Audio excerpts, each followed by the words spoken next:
Poder saber que tu presencia está con nosotros. Señor, gracias porque acabamos de culminar un año más, el 2018, y hoy iniciamos este primer domingo del año, Señor, con una actitud de adoración, con una actitud de rendición y con la expectativa de lo que tú quieres hacer y harás con nosotros y a través de nosotros este año. Señor, somos materia dispuesta. Aquí está nuestro corazón, nuestra mente, nuestros oídos. Háblanos, Señor. Queremos verdaderamente ser ministrados en esta tarde por tu palabra. En el nombre de Jesús todos decimos amén y amén. Bien, el día de hoy vamos a comenzar un tema que considero que es sumamente importante, sobre todo al iniciar el año. Quiero decirte que yo creo que los planes y los propósitos de Dios para nuestras vidas no están limitados por el tiempo. No están limitados en la esfera de la temporalidad del hombre. No es como que este 2018 me perdí, o este 2018 los planes de Dios se me acabaron o se acabaron para mí y espero que este 2019 Dios recapacite y otra vez esté conmigo. No, la Biblia dice que Él nos escogió desde antes de la fundación de este mundo. Amén. La Biblia dice que verdaderamente los planes de Dios son atemporales. Eso quiere decir que si Dios te llamó, que si Dios te escogió, que si Dios te trajo, que si Dios se ha revelado a tu vida, no importa sea el 2017 o el 2019 o el 2020, Dios cumplirá su propósito en tu vida y tú tienes que creerlo. Pero definitivamente es importante en la esfera humana el hecho del tiempo y la temporalidad, la esfera en la que vivimos. Es importante por la cuestión de las decisiones que tomamos. Dios está sumamente interesado en las decisiones que tomamos, porque estas decisiones o pueden hacer que esto avance o que esto se entorpezca. ¿Cuántos saben que esto es cierto? En la mañana yo les decía que Dios es un Dios de milagros. Dios sigue haciendo milagros. Y la definición de un milagro es un hecho, una cosa que no tiene explicación, está fuera del raciocinio humano, está fuera de la capacidad humana de hacerse. Es como cuando alguien que tenía una enfermedad, por ejemplo un cáncer terminal, los doctores todos están de acuerdo que le quedan meses de vida, a la siguiente semana va y se presenta y dicen: ¿sabes qué, señor, señora? Usted no tiene absolutamente nada, la ciencia no lo puede explicar, la razón no lo puede explicar, y sabemos que eso fue un milagro, y Dios sigue haciendo esa clase de milagros. ¿Cuántos dicen amén? Lo creemos. Pero también la Biblia enseña que Dios es el Dios de la causa y efecto. Dios estableció esa regla para los hombres. La Escritura dice: hermanos, no se engañen, Dios no puede ser burlado. Lo que el hombre siembra, ciertamente ¿qué? Entonces, si usted me pregunta: pastor, entonces ¿cómo obra Dios? ¿A través de milagros o a través de la causa y efecto? Yo le contesto: las dos. Pero quiero decirte algo como pastor. El problema con la iglesia de hoy es que muchas veces está solamente esperanzada en los milagros y deja al último, o deja totalmente fuera, la cuestión de la ley de la siembra y la cosecha. Y cuando eso sucede, vivimos una fe desbalanceada, porque la suma de la palabra es la verdad. Quiere decir que yo debo creer que Dios es Dios de milagros, pero también debo creer que Dios es el Dios causa y efecto. Es el Dios que tú siembras y tú cosechas. Así que verdaderamente necesitamos nosotros entender que debemos de seguir creyendo en los milagros y pidiéndole a Dios por un milagro en nuestras vidas, pero sobre todo sometiendo nuestras vidas al hecho de sembrar como Dios quiere que sembremos. Así que es por eso que este primer domingo del año titulé a esta enseñanza Real Sabiduría. Diga conmigo: real sabiduría. Y este tiene una doble intención. Real es porque proviene del cielo, es algo divino, es algo que verdaderamente Dios da. Pero al mismo tiempo real sabiduría porque necesitamos saber que la sabiduría es práctica, se vive, se demuestra. Hay evidencias en nuestras vidas de que estamos caminando en una sabiduría de Dios. La verdadera sabiduría tiene por lo menos dos características. La primera es que la verdadera sabiduría siempre va de la mano a la obediencia a Dios. Amén. Y segundo, la verdadera sabiduría siempre va de la mano del temor de Dios. Por lo tanto, podemos deducir bíblicamente que la sabiduría es temer a Dios. El principio de la sabiduría es el temor a Dios. Pero el temor a Dios es amar a Dios. Esa es la verdadera definición del temor a Dios. Te lo voy a explicar mejor. Y el amar a Dios es obedecer a Dios. ¿Puede repetirlo conmigo? Sabiduría es temer a Dios. Temer a Dios es amar a Dios. Y amar a Dios será obedecer a Dios. Y concluimos diciendo que el obedecer a Dios es la fuente de toda bendición para el hombre. Toda bendición pasa por el camino de la obediencia. Amén. Nuestro mayor ejemplo, Jesucristo. Él padeció, obedeció y vio linaje. Vio un fruto, el fruto de la aflicción de su alma, que somos cada uno de nosotros, lavados ahora con la preciosa sangre de Cristo. Amén. Así que es imposible que el creyente, el discípulo, el hermano llegue a cumplir la voluntad de Dios, el propósito de Dios, si no pasa por el camino de la obediencia. Y eso es lo que hoy vamos a ver, esa sabiduría real, esta que viene del cielo, que no es humana, pero al mismo tiempo que se demuestra, como el apóstol Santiago lo enseñó en Santiago 3 verso 13. Dice: si hay alguien aquí con sabiduría, dice Santiago, muestre con su conducta tal sabiduría. O sea, la sabiduría se puede ver. Un hombre sabio, una mujer sabia, tú lo puedes ver, tú lo puedes notar, porque hace una diferencia. Porque la sabiduría del hombre no es como la sabiduría de Dios. La sabiduría de Dios no es terrenal, ni animal, ni satánica, como Santiago dice que es la sabiduría de este mundo, sino que la sabiduría de Dios es pura. La sabiduría de Dios es santa. La sabiduría de Dios es amable. Es algo muy distinto, es más contrario a como el mundo actúa. Esa es la clase de sabiduría que nosotros queremos. Amén. Ahora, hay dos cosas específicas en cuanto a recibir sabiduría, que creo que también Dios quiere nivelarnos y balancearnos respecto a eso. Todos conocemos lo que Santiago dice: si hay alguien falto de sabiduría, pídala a Dios, el cual da a todos sin reproche. Amén. Y ahí estamos nosotros siempre añadiendo a nuestras oraciones: Señor, y dame sabiduría, Señor, y dame sabiduría, y lléname de tu sabiduría. Y creo firmemente que es una de las mejores oraciones que nosotros podemos hacer en nuestra vida. Pero volviendo a como decía hace un momento, la suma de la palabra, eso quiere decir que hay enseñanzas y doctrinas en la Biblia que vamos a encontrar un poco en un libro, otro poco en otro libro, y al sumarlos, al compararlos, al estudiarlos, nos vamos a dar cuenta de cuál es el verdadero consejo de Dios. Muchas veces tomamos solamente un verso aislado y caminamos sobre eso, pero hay muchas cosas más que Dios quiere añadir a esa sabiduría, a ese consejo que Él quiere darnos. No sé si me doy a entender. Por ejemplo, Santiago dice: pidan, pero Proverbios dicen: busquen. Oh, si como a las piedras preciosas la buscases, tú entenderías el temor al Señor. Proverbios capítulo 2. Entonces, por un lado está el orar por la sabiduría, y por otro lado está el buscar la sabiduría, así como los hombres buscan las piedras preciosas y la plata. Y usted sabe cómo buscamos la plata, ¿verdad?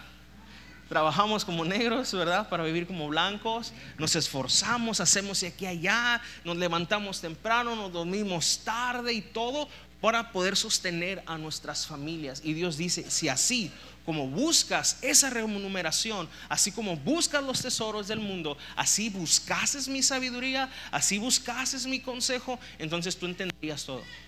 Entenderías el temor de Dios, entenderías el corazón de Dios, tus ojos serían abiertos. Wow, hermano. Entonces, ¿qué debemos de hacer? Ambas cosas: orar y no dejar de orar, pero al mismo tiempo buscar. El que busca, halla, y el que pide, ahí se aplica la enseñanza de Cristo. Todo aquel que busca va a encontrar, va a hallar, pero todo aquel que pide también va a recibir. Entonces, ¿qué es lo que Dios quiere de nosotros en cuanto al tema de la sabiduría? Que oremos y busquemos. Amén. Y ya se acabó el sermón. No, no es cierto. Aquí podríamos acabar, y hay mucho que yo creo que Dios podría darte en tu corazón para continuar. Pero hoy quiero ser todavía más específico, y quiero hablarte por lo menos de 4 cosas que necesitan estar rendidas en nuestras vidas para que verdaderamente aprendamos el temor de Dios. Ahora, hablar del temor de Dios es muy importante, porque obviamente esta palabra inmediatamente la ligamos a la palabra miedo, temor, miedo, terror. Pero el temor al que la Biblia se refiere no está basado en el miedo o en el terror, sino está basado en el amor y la admiración, el respeto hacia Dios. Por eso nadie puede temer a Dios si no está conociendo a Dios. Te lo explico. Cuando una persona empieza a conocer sobre la santidad de Dios, sobre el poder de Dios, sobre la perfección de Dios, sobre la eternidad de Dios a través de la Biblia, él empieza a ser deslumbrado por la persona que es Dios. Y en base a esa admiración, en base a ese respeto, en base al estar maravillado de Dios, es entonces que él se somete a él, y eso se le llama temor a Dios. Hay personas que tienen terror a Dios y le tienen miedo a Dios, pero eso proviene de todo lo contrario, de no conocer a Dios, de no saber quién es Él, solamente tener una idea ambigua o tener un concepto religioso o cultural de quién es Dios. Hay gente que solamente, gracias hijo, cree en Dios como que el diablo está de este lado con trichete y cuernos, y Diosito está aquí para castigarnos también con su vara para cuando nos portemos mal. Y hay personas que viven su vida sobre ese filtro, y en lugar de temer a Dios, lo que están haciendo es literalmente tener terror hacia Dios o miedo hacia Dios. Si tú eres un hijo de Dios, tú ya no tienes por qué miedo a Dios. Si tú eres un verdadero hijo de Dios, ahora tú puedes amar a Dios y someterte a sus mandamientos. ¿Cuántos dicen amén? Entonces, quiero que vayas conmigo a Eclesiastés capítulo 12. Y este verso lo utilizamos hace unas semanas también. Es un verso en el que Dios ha estado tratando mucho en mi vida. Quiero compartirlo contigo. Eclesiastés capítulo 12, verso 13. Prácticamente vamos a leer el último pasaje y el último verso de este libro tan conocido, Eclesiastés. Ahora, una breve, pero muy breve introducción a Eclesiastés. Eclesiastés fue escrito por Salomón, después de Cristo, el hombre más sabio de toda la vida o de todo la Biblia. Salomón fue el hombre que le pidió a Dios sabiduría, y a Dios le agradó lo que Salomón pidió. Pero también en Salomón podemos ver ese balance.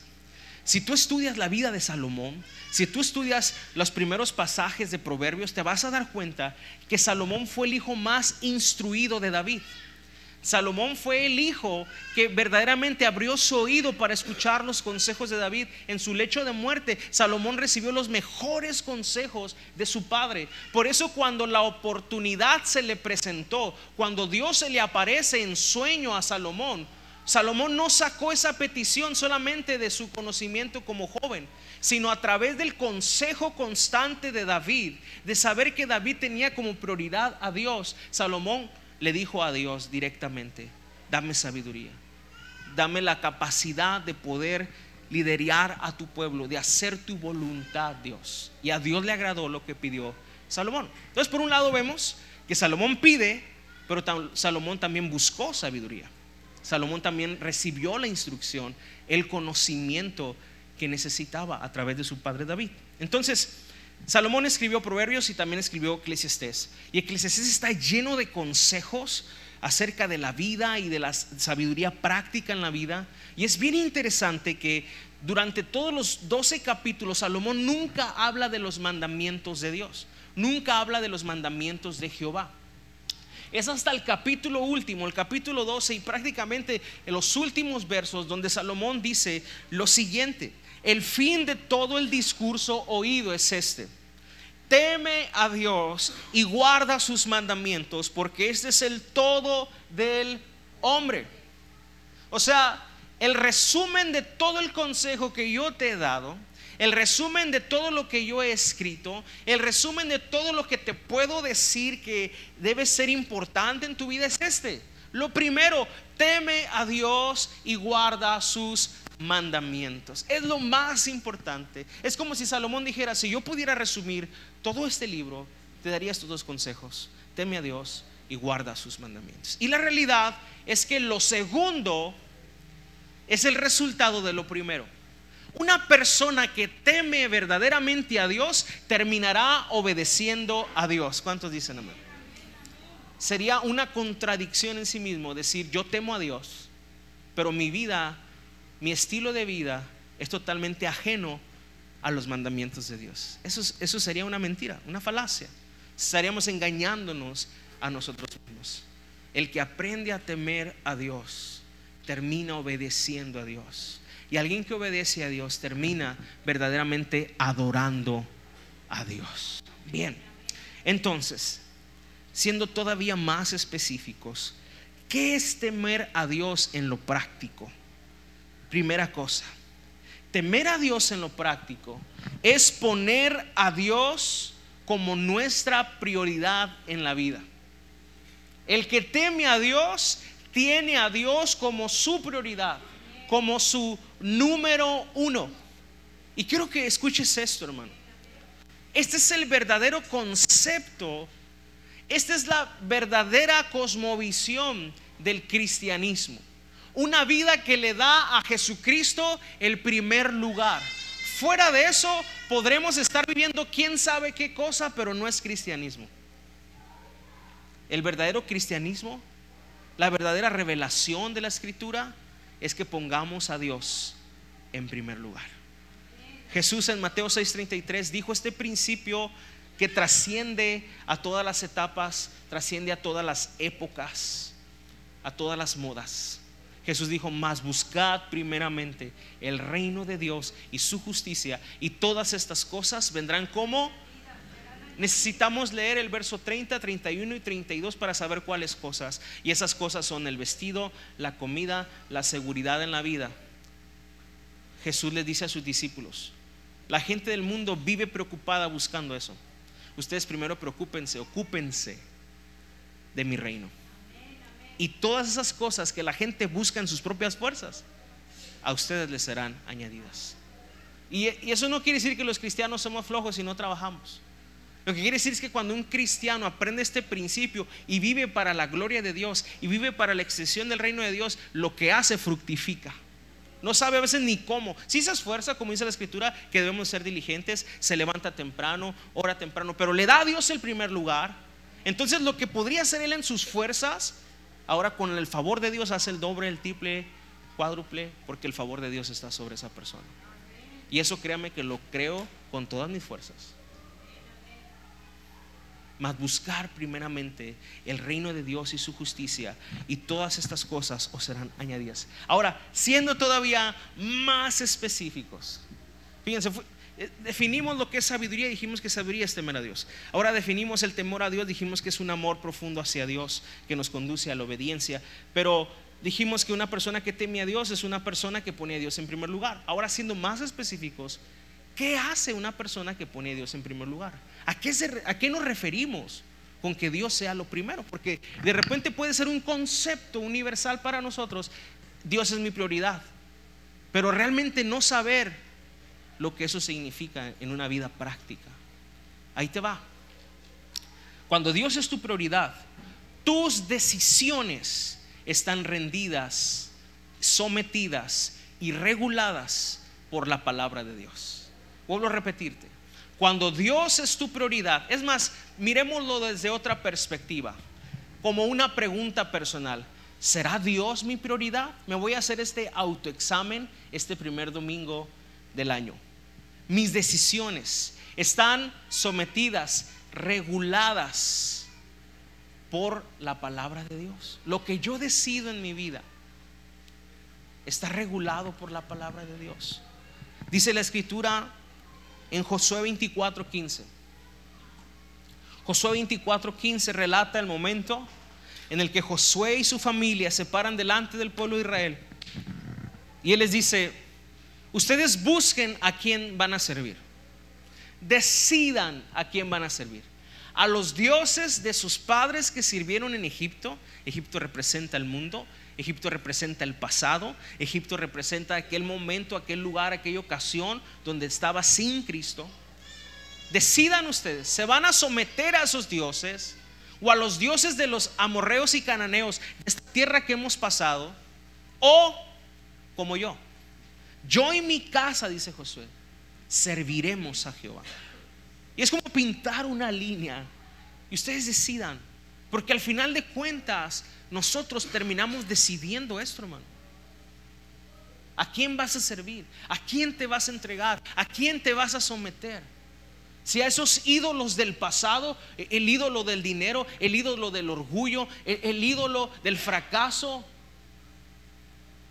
ídolos que a veces nosotros no nos les hincamos físicamente, pero que en nuestra mente no nos los sacamos, de nuestra boca no nos los sacamos. Y son ídolos, son dioses ocultos que están en nuestros corazones. Y Josué dice: ustedes decidan a quién se van a someter, a quién van a servir. Un hombre sabio, una mujer sabia que teme a Dios, sus decisiones son hacia la palabra, son conforme a la palabra y son para la gloria de Dios. Sabes, a veces esas decisiones no es lo más conveniente en tu persona. A veces tienes que apartarte de relaciones, cortar lazos. A veces tienes que dejar ir un negocio que aparentaba ser jugoso y buenísimo, pero no era la voluntad de Dios. Y en el alma te dueles y sufres. Hay personas que han llegado y me dicen: no, pastor, pues mire, lo que pasa es que yo cuando estaba en el mundo, mira cómo producía, hermano. No, hombre, hacía tranzas y no, pero yo traía a mi esposa en su Mercedes, yo traía acá, yo traía allá. Y ahora que sigo a Cristo, hermano, quiero transar y de volada me descubren, o quiero hacer algo. Pues claro, porque tú ya no eres del mundo, porque tú has sido sellado con la sangre de Cristo y con el Espíritu Santo, y Dios es tu Padre, y Dios te disciplina cada vez que quieres actuar diferente a como Él te ha mandado a hacer. Pero sí me doy a entender, de repente seguimos extrañando el ídolo de Egipto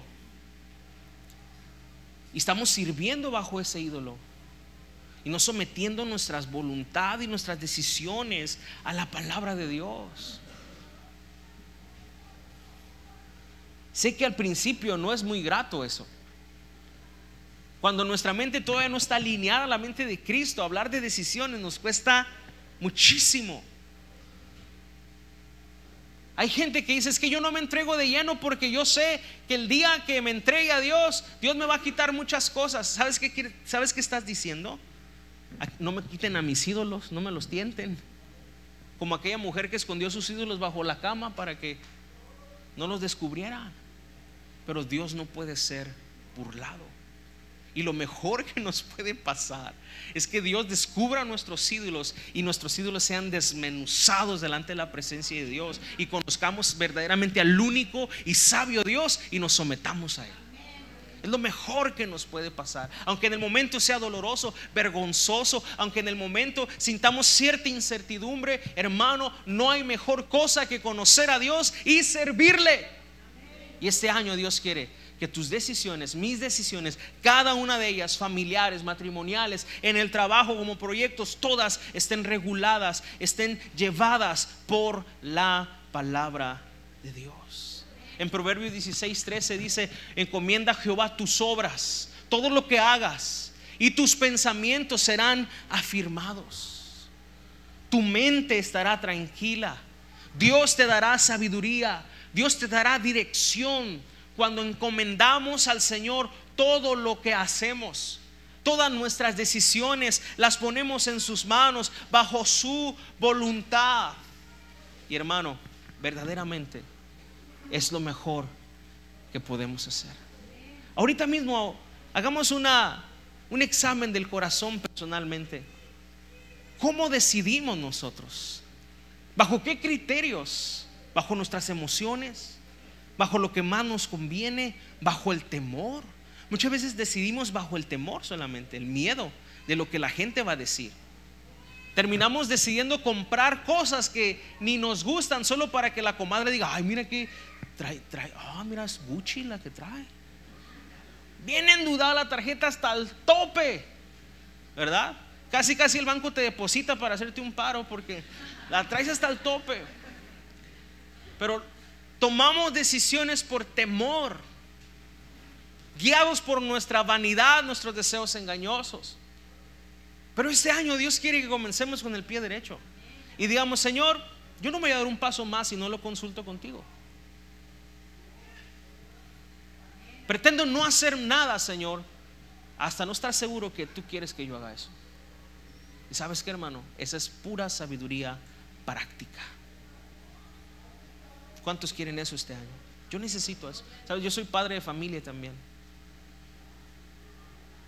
Y si de verdad no adquiero sabiduría, no solo mi persona, mi esposa y mis hijos, me los llevo entre las piernas. La Biblia dice que el hombre sabio, ese hombre verdaderamente que cuenta con la sabiduría de Dios, puede edificar, puede verdaderamente escapar del mal. El avisado ve el mal y huye, dice la Escritura. Pero cuando también la Biblia habla de la sabiduría en cuanto a la mujer, dice que la mujer necia con sus propias manos destruye su hogar. Segunda cosa, no solamente nuestras decisiones tienen que estar reguladas por la palabra, nuestras reacciones. ¿Cómo reaccionamos ante las situaciones de la vida? ¿Cómo reaccionamos hacia las ofensas? Dice Mateo 5, verso 38 al 39 lo siguiente. Jesús está hablando a sus discípulos y mostrándoles cómo debe ser su comportamiento. Obviamente él poniendo ese ejemplo primeramente. Y dice así la Escritura en el verso 38: oíste que fue dicho ojo por ojo y diente por diente, pero yo os digo, no resistáis al que es malo. Antes, a cualquiera que te hiera en la mejilla derecha, vuélvele también la otra. Hermano, para hacer eso se necesita verdaderamente ser una persona que camina con Cristo. Jesús dice, habéis oído, porque ese es el antiguo pacto, ojo por ojo, me la haces, me la pagas. Me pegas, te pego. Me insultas, te insulto. Me avergüenzas, te avergüenzo. Quiero decirte, ¿cuántos casados hay aquí? Levanten su mano, sin temor, hermano. Somos los que más necesitamos oración. ¿Cuántos dicen amén? Ayúdanos, Señor. ¿Sabes dónde se mira principalmente la sabiduría práctica? En la familia. Y todavía más específicamente en el matrimonio. Con la persona que vives, comes, te acuestas y te levantas. Con esa persona es con el que principalmente se ve, se practica la sabiduría del cielo. Y hablando de las reacciones, qué importante es que entendamos que no podemos seguir reaccionando igual, que no podemos seguir poniendo de excusa es que mi papá, mi mamá eran así, que no podemos seguir poniendo de excusa es que así somos los Pérez, y discúlpenme si se apellida Pérez, es un ejemplo solamente, es que así somos y así hemos sido siempre y así seremos. Pues estás equivocado o equivocada, porque ahora es una nueva criatura en Cristo y las cosas viejas pasaron, ahora son hechas nuevas. Y quizá el Pérez de antes sí era así, pero ahora Cristo vive en ese hermano Pérez y Cristo no es así. Y quiero retroceder un poquito. A veces pensamos que el cristianismo tiene como objetivo sacar la mejor versión de una persona. Ah, eres cristiano. Sí, somos cristianos, por eso somos tan buenos. Sí, por eso ayudamos a los pobres, hacemos esto, hacemos lo otro. Y aunque todas esas cosas son buenas, no es el objeto del cristianismo sacar una mejor versión de una persona. El objeto del cristianismo es que la persona muera y Cristo viva en esa persona. Pablo, entendiendo esto, dijo en Gálatas 2: con Cristo estoy juntamente crucificado, y ya no vivo yo, sino que ahora Cristo vive en mí. Y lo que vivo en la carne, lo vivo en la fe del Hijo de Dios, el cual me amó y se entregó a sí mismo por nosotros. Ahora, ¿qué quiere decir esto? No estoy aquí para ser la mejor versión de Ismael Peña.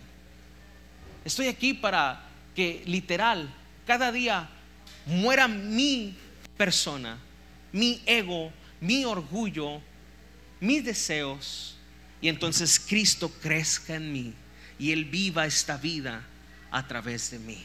y eso es lo mejor que le puede pasar a mi esposa, que yo me muera y Cristo viva en mí. Mi esposa, amén, aleluya, ¿verdad? Dígale a su esposo: mi hijo, muérete para que Cristo viva en ti. Pero dígaselo desde el concepto bíblico, no así con muérete, ¿verdad? Eso es el objeto de la vida cristiana, que Cristo viva en nosotros y a través de nosotros. Eso es lo que el Espíritu Santo quiere en nuestras vidas. Así que cuando hablamos de sabiduría práctica y hablamos de nuestras reacciones van a testificar de nuestra muerte o van a hablar de lo vivo que estamos. Si tú sigues reaccionando en la carne, siempre enojado, siempre enojada, siempre amargado, siempre amargada, aquí no hay de esos, hermano, más es puro mantenimiento preventivo. Si constantemente, quiere decir que tú estás muy vivo, tú todavía. Juan Pérez González sigue vivo todavía. Espero que nadie se llame así, se me ocurrió ese nombre en la mente ahorita. Quiere decir que sigue todavía vivito y coleando. Por eso sigue reaccionando conforme a su pasado, conforme a su carácter, conforme le enseñaron, conforme a las experiencias de su vida que ha pasado. Pero alguien que verdaderamente se ha sometido a Dios, alguien que está caminando con Dios, alguien que tiene una sabiduría práctica de Dios, entonces la transformación empieza desde adentro hacia afuera y sus reacciones empiezan a cambiar. La forma en la que él soporta la aflicción, la forma en la que él responde a las ofensas, la forma en que él responde a las injusticias, la forma en que él responde hacia la vergüenza es diferente, porque ahora tiene la sabiduría de Dios en su vida, la fortaleza de Dios, la presencia de Dios en su vida, y puede ser diferente. Cuando venimos a Cristo, nuestro espíritu, acuérdense que nosotros somos espíritu, alma y cuerpo. Nuestro espíritu es perfeccionado por Dios en el instante que recibimos a Jesús como nuestro Señor, pero nuestra alma no. Nuestra alma entra a un proceso día a día de transformación. Entra a un proceso donde parece a veces que avanzamos y a veces que retrocedemos. Pero dice la Escritura: el camino de los justos es como la luz de la aurora, que va en aumento hasta que el día es perfecto. Vamos de gloria en gloria, de poder en poder, hacia adelante. Aunque a veces en nuestra percepción vamos retrocediendo, aunque a veces en nuestro matrimonio pareciera que yendo a la iglesia nos está yendo peor y nos tratamos peor, algo está sucediendo. No podemos quedar inertes ante el consejo de la palabra, ante la sabiduría de Dios expuesta a nuestras vidas. Digo esto para que nadie tome juicio el uno contra el otro. No os juzguéis para que no seáis juzgados. Cada uno tiene su propio proceso, su propia lucha. Y verdaderamente en el matrimonio es donde vamos a encontrar, donde nos vamos a poder autoexaminar si verdaderamente estamos caminando con esa sabiduría. El apóstol Pedro escribió a los esposos, a los hombres: aprendan a vivir sabiamente con sus esposas, no siendo ásperos, dándoles honor como un vaso más frágil. El vaso frágil es el vaso que tú tomas con mucho cuidado y no lo pones en cualquier lugar. Yo sé mucho de eso en mi casa, tengo 3 bebés, ¿verdad? No puedes dejar cualquier cosa a la orilla porque o lo tumban o lo quebran. El vaso frágil tú lo debes de tomar y ponerlo en un lugar que tú sabes que no lo van a agarrar, que nadie lo puede tocar, que solamente tú sabes que ahí está y que está protegido. Así debes de tratar a tu esposa, hermano. Aleluya. Y para eso se necesita la sabiduría de Dios, porque nuestras esposas no son perfectas, ¿verdad, hermanas? De hecho necesitan mucho del Señor, hermanos. Ven cómo se les regresó. Dale un aplauso al Señor.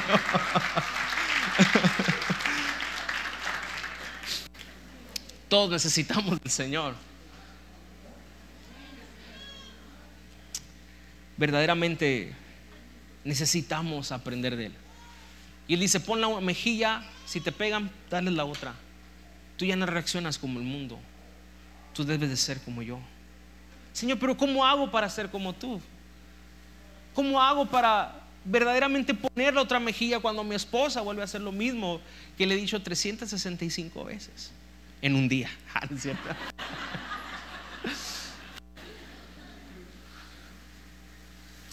Es por eso, hermano, que esto es algo sobrenatural. Esto no viene de este mundo. Eso es algo que viene del cielo, dado a los hijos de Dios.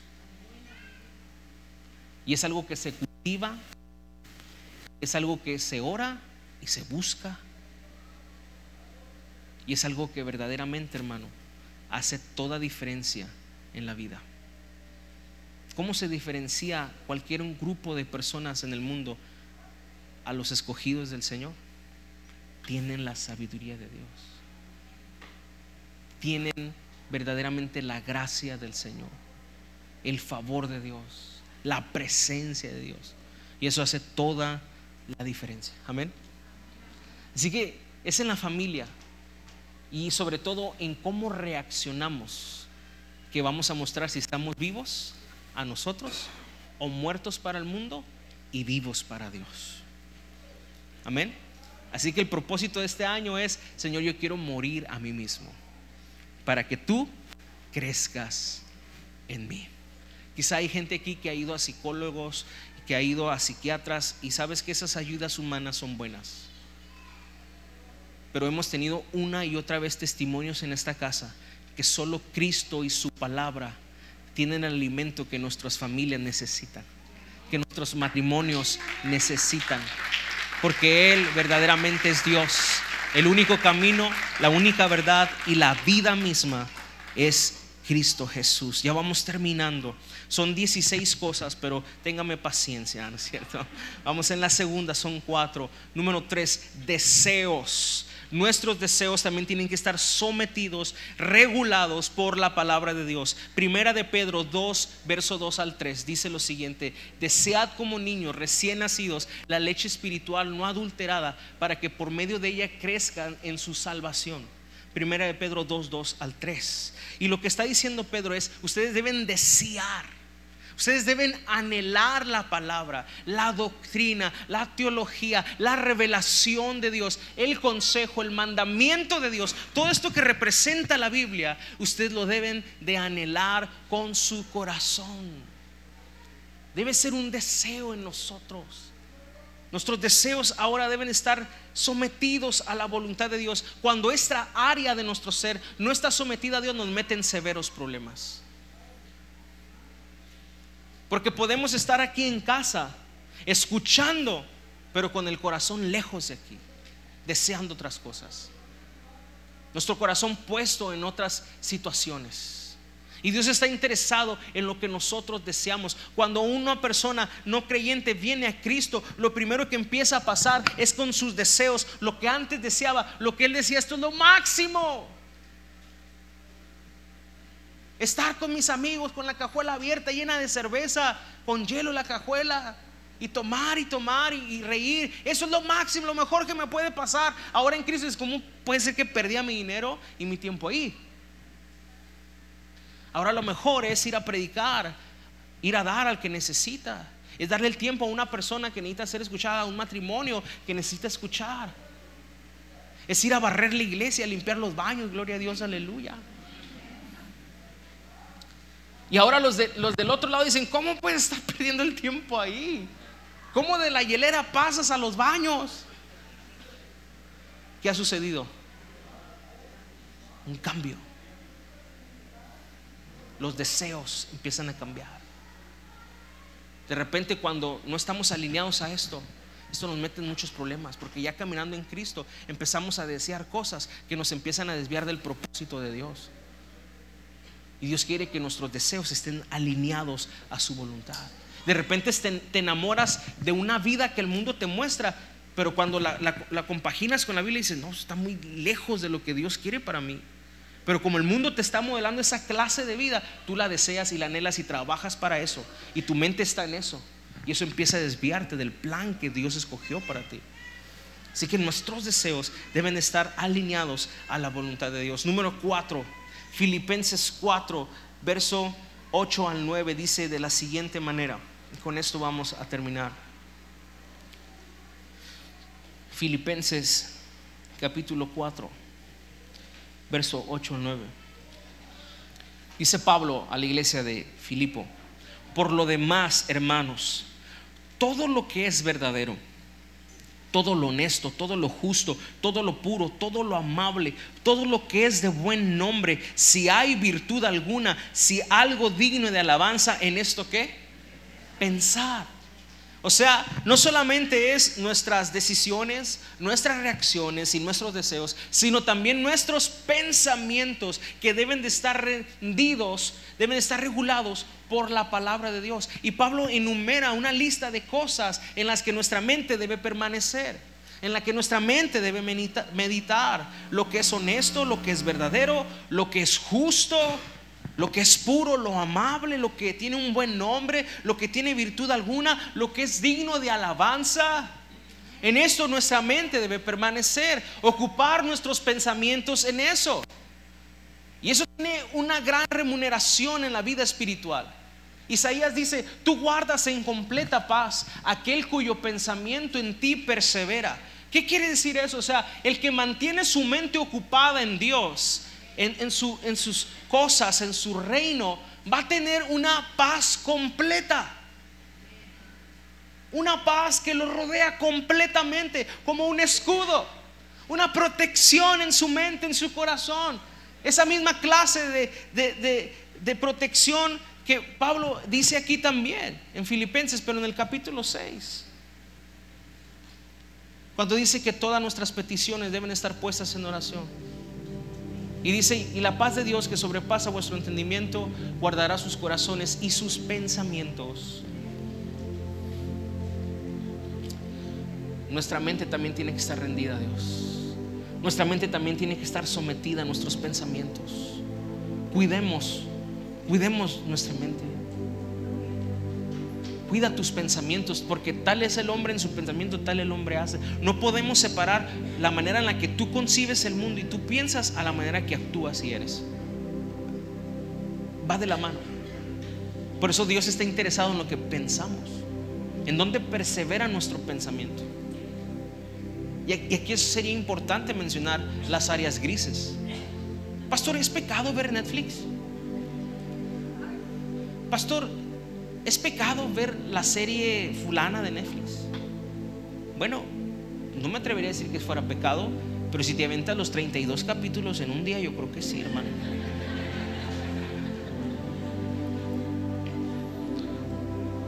Pero aquí te va un filtro.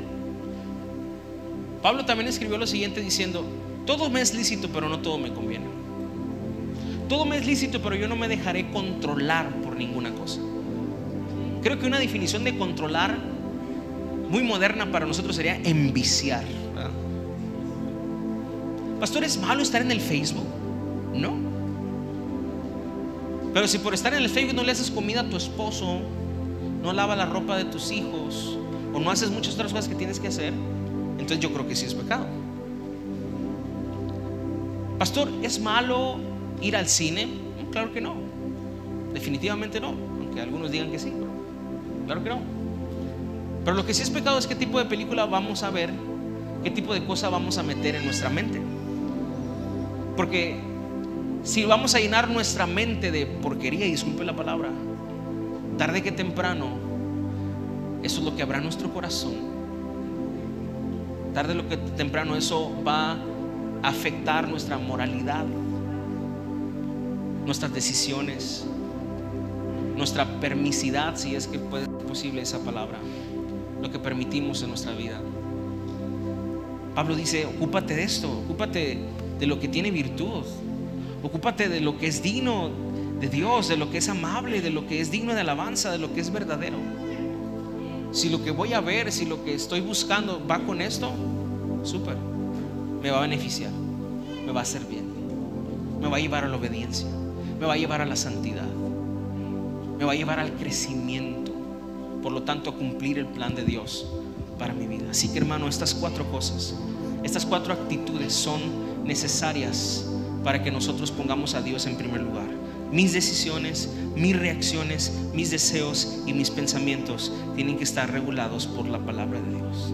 Termino con esto diciéndote: la verdadera sabiduría, la real sabiduría, a la obediencia, te llevará a la obediencia. Y la verdadera obediencia te llevará a la verdadera adoración. Termino diciéndote Romanos capítulo 12 verso 1. Os ruego, hermanos, por la misericordia de Dios, que presentéis vuestros cuerpos como un sacrificio vivo, santo y agradable a Dios, porque esto es vuestro culto racional.